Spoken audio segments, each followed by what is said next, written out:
Olivier Magaton, bonjour. Bonjour. C'est votre première fois dans les Vosges? Non, pas du tout. Je suis venu il y a une quinzaine d'années où j'étais jury court-métrage et j'avais vécu un moment assez incroyable. J'ai pratiqué Nancy, Épinal, enfin un peu. Voilà. J'ai eu une autre vie avant, j'étais peintre et donc du coup je suis venu peindre partout en France et notamment ici. Et pendant des années, voilà, j'ai découvert le graffiti, enfin j'avais pas d'autre, venant de banlieue, j'avais pas d'autre chose que découvrir le graffiti. Puis ben voilà, j'étais un des précurseurs du graffiti au début des années 80, avec peu de gens, et on est très peu, c'est un peu les grands-pères du graffiti aujourd'hui.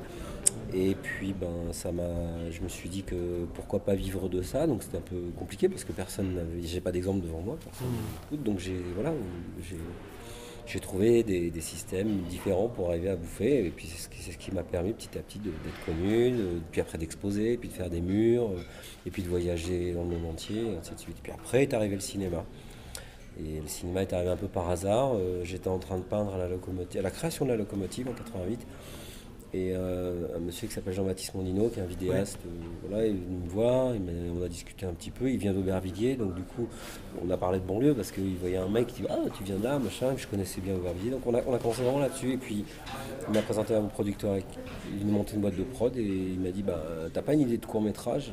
J'ai regardé court-métrage, c'est quoi, enfin j'étais pas très, voilà, je comprenais pas ce qu'il voulait.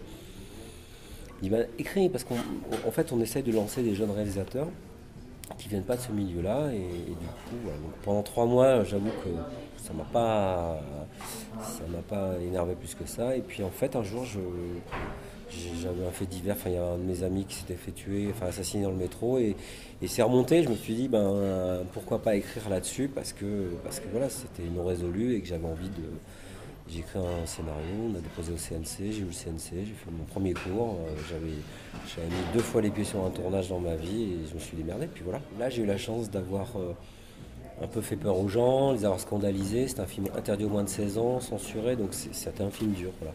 Et après j'ai collectionné, j'en ai fait, je crois qu'il y a 4 courts-métrages, j'ai fait 16 cours, sur les 16 il y en a 4 qui sont interdits aux moins de 16 ans, mon premier long interdit aux moins de 16 ans. Donc voilà, j'ai un peu collectionné, et puis à un moment j'ai bifurqué vers le film d'action, parce que la France effectivement me fermait ses portes pour le thriller, ça devenait très compliqué de financer des films, et j'ai eu la possibilité et l'opportunité de faire un gros film d'action, je me suis dit pourquoi pas, voilà.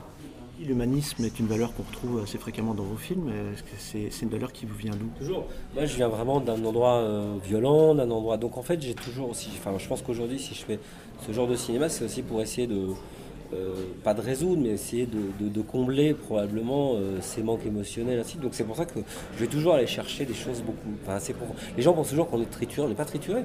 C'est juste qu'on essaie de. Enfin, en tout cas, moi, j'essaie de résoudre des problèmes que j'ai pu avoir quand j'étais plus jeune. Donc du coup. C'est pas aussi simple, c'est pour ça que je recherche systématiquement aller au fond des personnages. Quand on fait un Taken, et qu'on fait un Taken 2, Taken 3, on fait le 3, il n'y a pas la scène par exemple où Liam appelle sa fille et lui dit voilà, Tu vas être enlevé.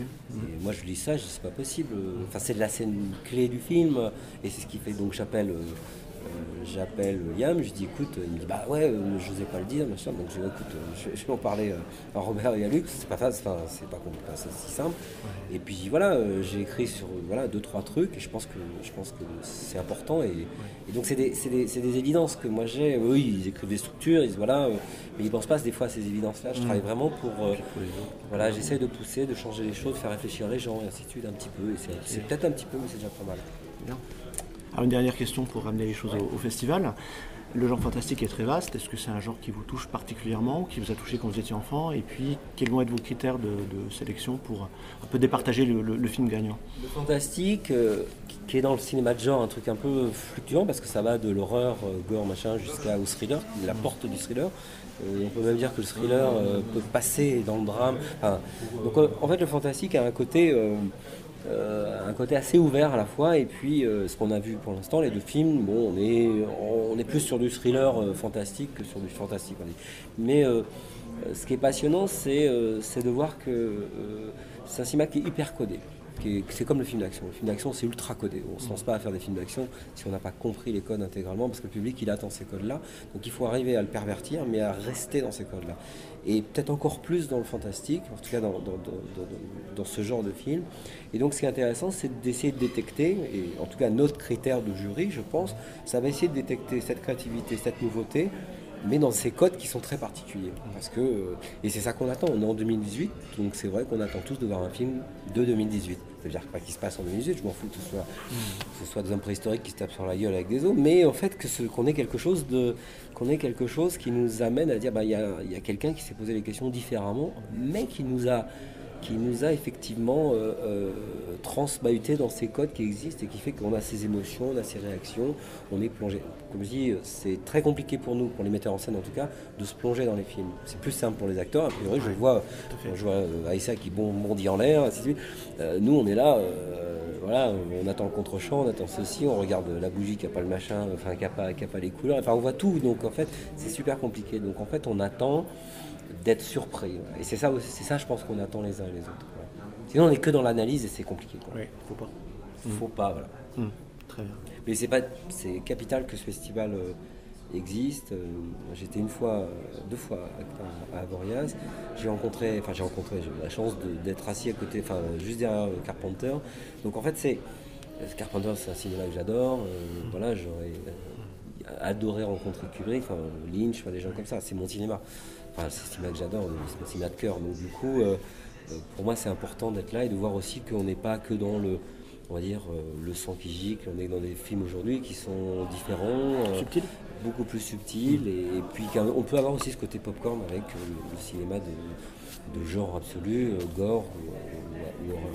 Et c'est ça qui est intéressant, c'est d'amener les gens à respecter ça et à continuer. Et les séries aujourd'hui nous laissent, on va dire, cette problématique, c'est-à-dire qu'ils sont en train de créer énormément de séries fantastiques et je trouve ça mortel, donc il faut qu'on pousse et qu'on aide tous les uns et les autres. Y compris en France. Et en France.